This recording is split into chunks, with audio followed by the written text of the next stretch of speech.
Evening prayer in Peace Village, a community unlike others in Canada's biggest metropolitan area. KASHIF moved here to be closer to the mosque and also to give the family a feel of the home country.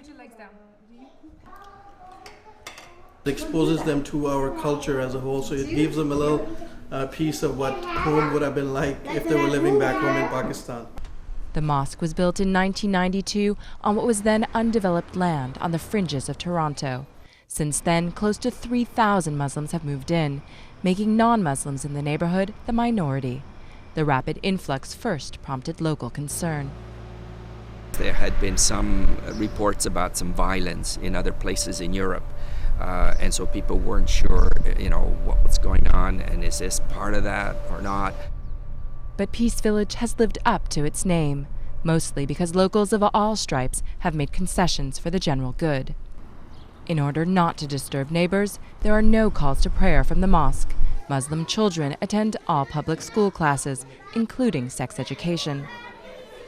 But by the same token, their wearing of the Islamic veil, which has stirred controversy in Europe, gets full official support. The scarves are clean, they're pretty, they're just part of the girl's attire, and each one looks unique, and so it just adds to who the child is.